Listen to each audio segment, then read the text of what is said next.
Today is April 30th, 1996. We are talking with Hanka Brecher, maiden name Cohn. I am Bella Leffler, and the interview is taking place in Hanka's home in Forest Hills, New York, United States, speaking in English. Today is April 30th, 1996. We are interviewing Hanka Brecher, maiden name Cohn, in her home in Forest Hills, New York. The interviewer is Bella Leffler, and the interview will be in English. My name is Hanka Brecher, Hankabrecher, Ni Cohn, Kohn. And your birth date? I was born in a place called Wrocławek, Poland. W-L-O-C-K.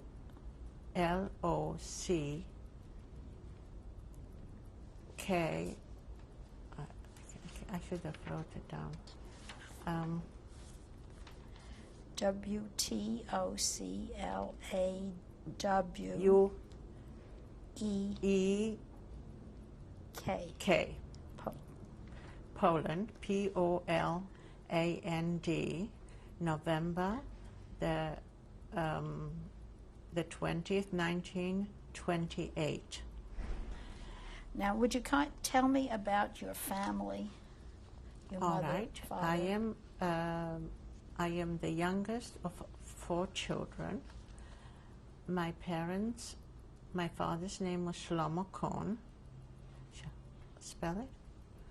My mother's name was Fela Cohn. Her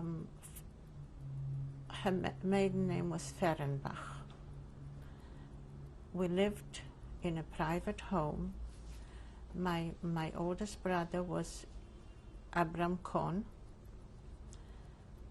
My second brother was Philip Cohn. My younger brother was Henrik Cohn.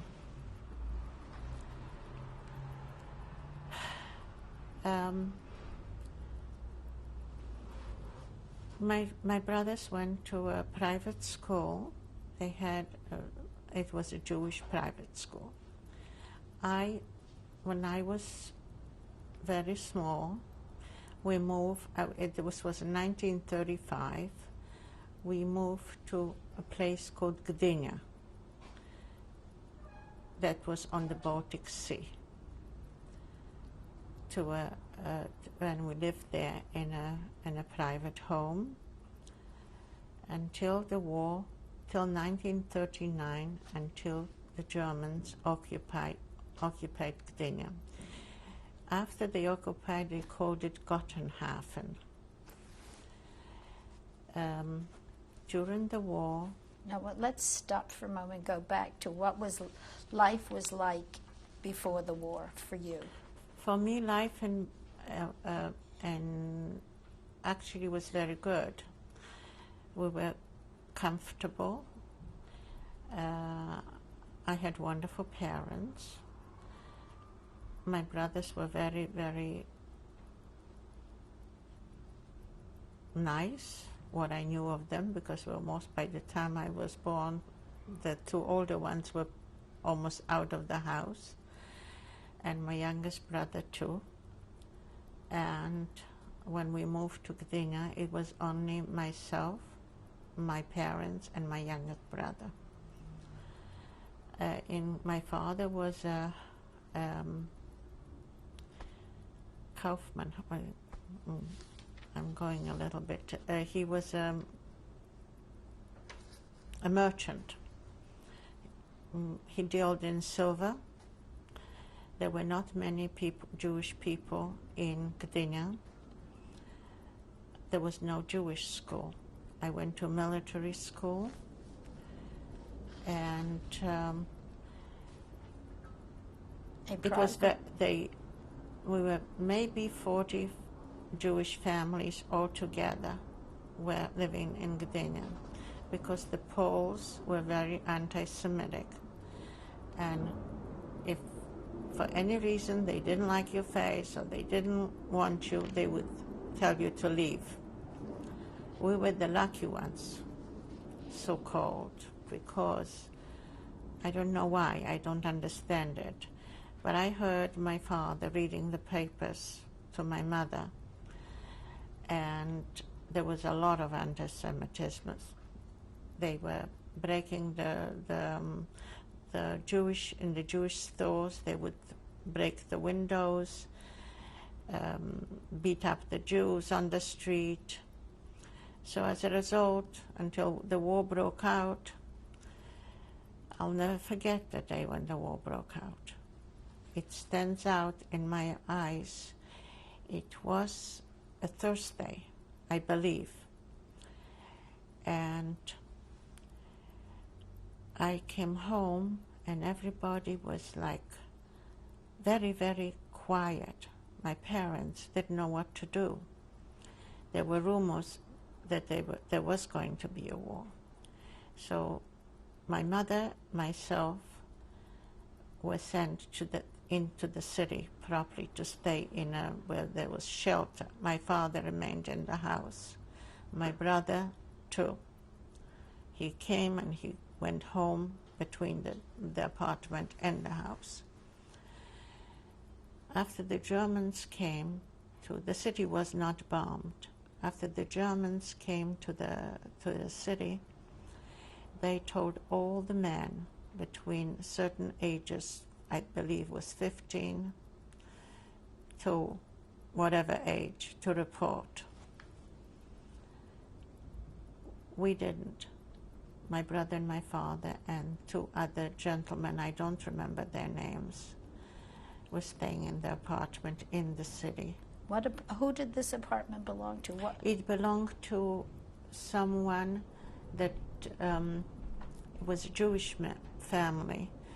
They were friends of my father, business people. I don't remember exactly.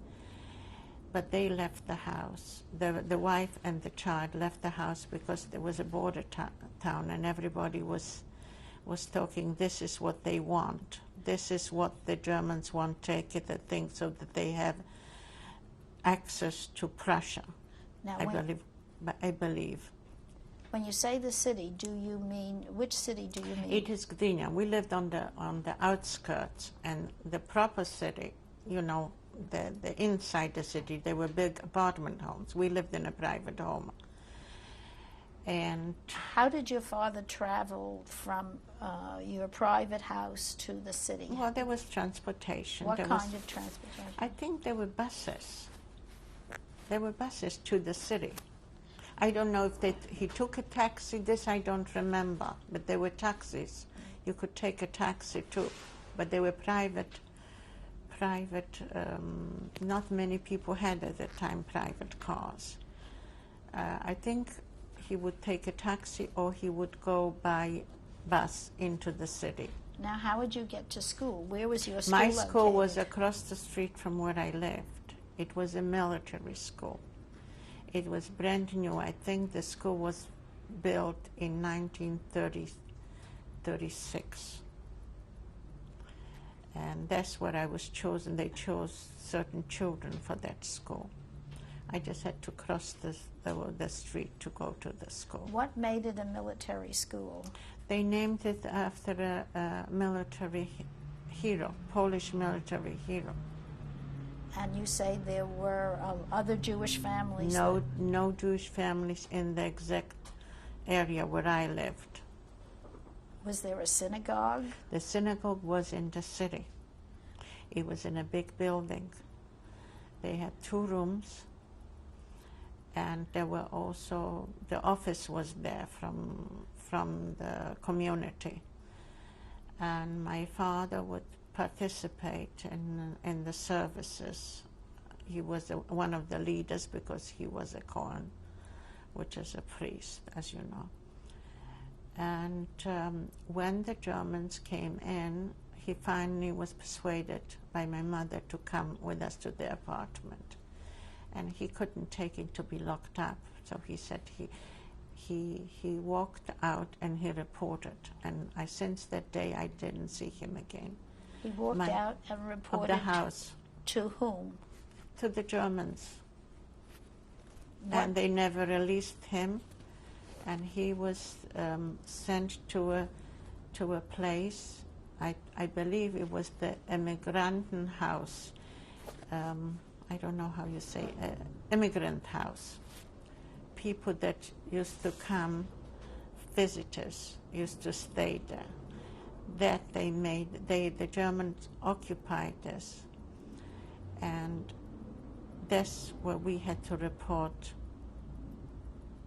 A couple of weeks later, all the Jews had to report there to be exported wherever they wanted them to be exported. Your father went voluntarily to He report? went because that was the law. Otherwise, you couldn't leave the house. You had to have a permit to move around. I'd like to go back a little bit, though, to get a feeling about your life before the Germans came. Well, I was a young girl. You know, we were comfortable. We lived in a private home. There was everything that you could wish for. Did you have friends close by? Oh, yes. They were all Catholics, most of them. There was one family that I knew, a little boy. I don't know what happened. The father was a lawyer, and his name was, I really don't remember for the time being. They lived not far away from us, but there was, I had Christian friends. And did you socialize with the Christian friends? Yes. Could you visit there in their homes? Yes, before the war, yes. Yes, we were very, very close. Was your mother friendly with Yes, non-Jewish women? very, very friendly, very helpful. In fact, when the war broke out, one family wanted to hide us, but my mother said no. In fact, I said no, because my father was already gone. I said no.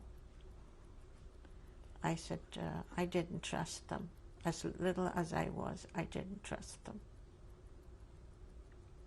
I didn't trust them because I had a good reason. Because Yeah. what you had heard about? They were very nice people if you could give them things. But later on, when we had to leave, they wanted things. Of course, my mother left everything to them. Now, did you have relatives close by? Aunts, No, uncles, no, grandparents? Where did they No. live? I had no grandparents. My grandparents passed away during the First World War. My mother's family was in Lodz because my mother was born in Lodz. My father's family, my grandparents on my father's side passed also away. His two brothers were in America, and the two sisters were in Israel. I had cousins and aunts and uncles in Lodz. And with those that were in my father's family in Warsaw, removed family, not the brothers and sisters, uncles and cousins, lots of them, they all perished. I have no knowledge. I didn't know them. My mother's family, my mother was more in contact because they were brothers and sisters, so she was in contact, but I never visited them before the war. That's what I wanted to know.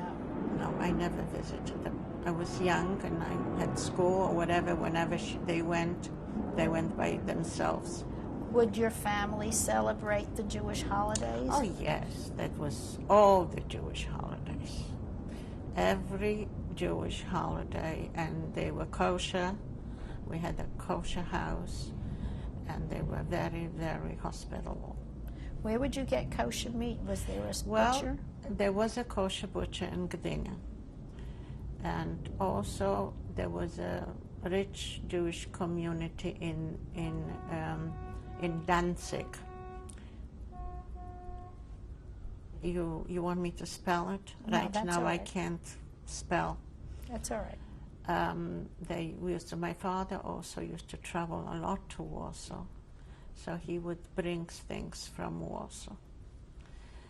There were two Jewish stores in the city of Gdynia, and they had fruits and chocolates and exotic fruits and chocolates and sweets and all kinds of nuts, all that you could buy from them.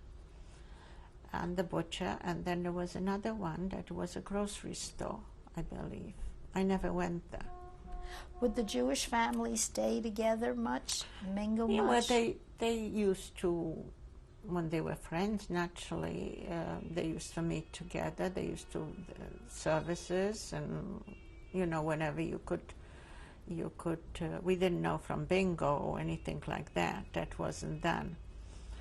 But they used to go. They used to meet with friends, and they used to come to our house. In fact, there was a kibbutz. I don't know if you know what the kibbutz is, on the outskirts, and the young people used to come to visit in our home.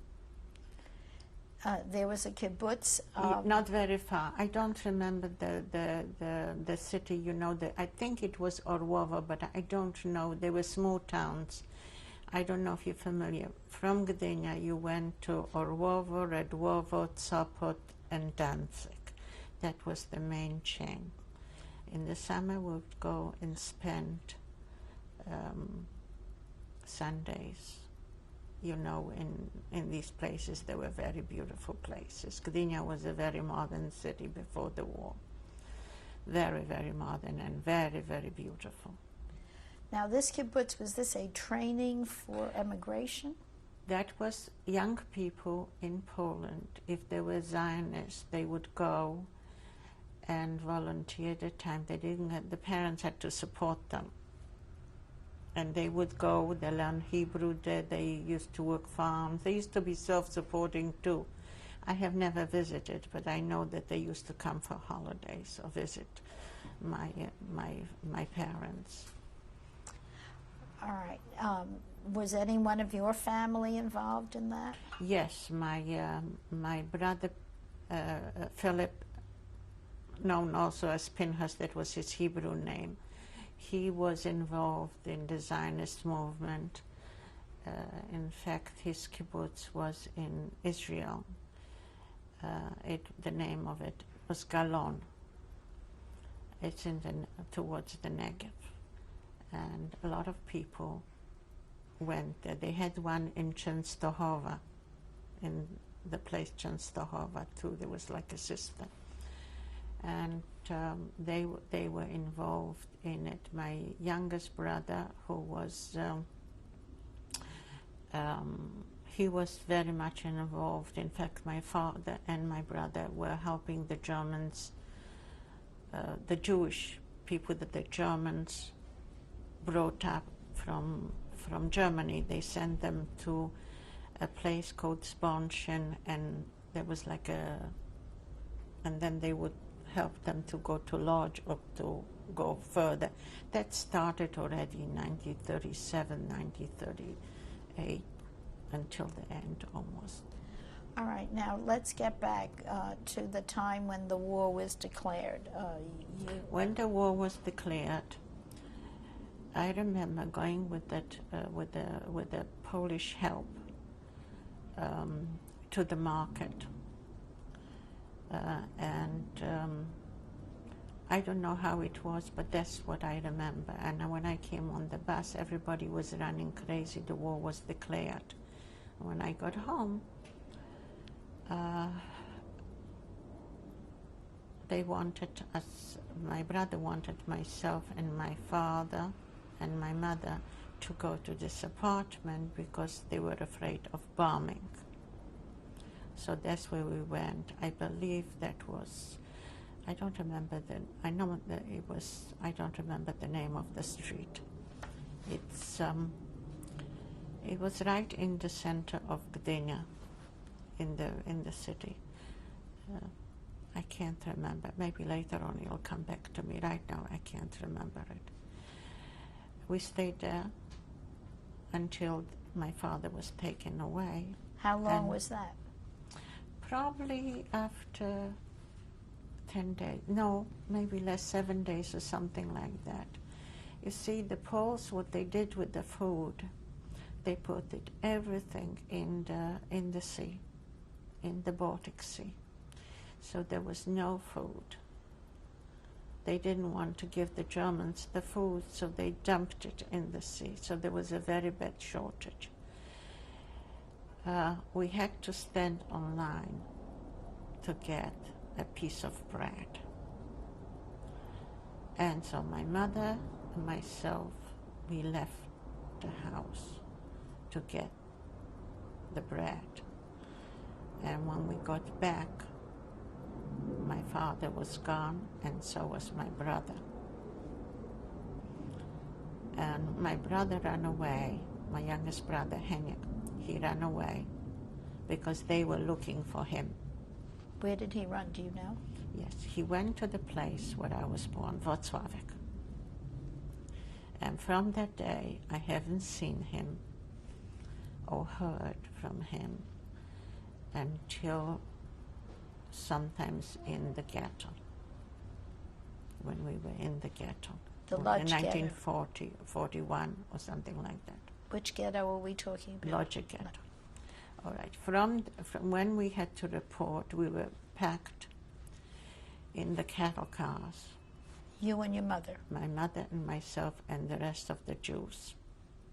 There were people from Danzig, there were people from Sopot, maybe Orłowo. This I don't remember. I know we were just told to take a few things and report. So we did. And as they locked the doors, the German SS, we were going back and forth in the cattle cars. And the Germans, they wouldn't give us water. And I remember, and they would come up and they would ask for money. They would tear the jewelry off. We didn't wear anything, my mother and myself. I put something in my shoes. Some of the jewelry. What did you put? Do you remember? Yes, some of the jewelry. I cannot enumerate what was, I think, some gold, even some money, but the money was not of value because you couldn't buy anything, really. And we went, I think that the trip was never ending until we came to Częstochowa.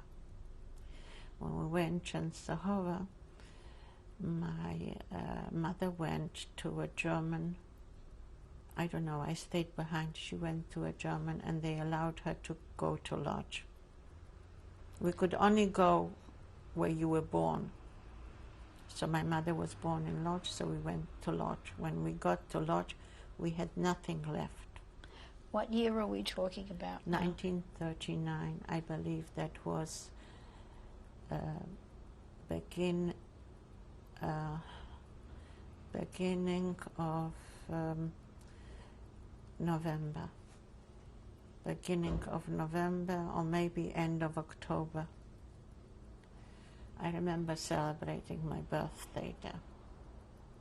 So my mother's sister, older sister with her husband, we went to stay with them in their apartment in Lodz. That was not the ghetto yet. No, that was before the ghetto. They put me in a school. I forgot to tell you about it. They put me in a private Jewish school. There was still for a few weeks only, until we went till they closed this down. And my brother, Pinne, came from Oh yeah, I forgot about it. He was in the Polish army, and he ran away, and he came to Gdynia. And when he came to Gdynia, he was told that he had to leave because he wasn't there in 1939 when the war broke out. So he left in the morning, and we got word that we had to leave the next day. This was, again, where? That was in Gdynia. And he had some money, and he had some valuables. So it wasn't so bad, you know. But then he decided that he had to leave because he wouldn't wear the Jewish star. That He didn't look Jewish. He didn't look Jewish. So he said he wasn't going to be beaten because he didn't want to kill anybody. So he left for the Russian border, thinking of getting to Palestine. My youngest brother was already gone, and we didn't know where he was, as I told you. After he left, we were told to go into the ghetto.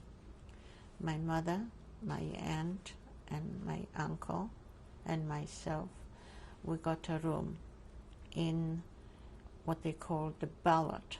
I don't know even how to spell it for you. And we got one room. It was, actually the Germans used to live there. It was very dirty. They were the Volksdeutsche. You know, I don't know if you know what Volksdeutsche is, but they're people that once upon a time were born in an area of Poland that belonged to Germany. You see, my parents both spoke German, and I did too, because Wrocławek was once belonged to Germany, you know, from Prussia.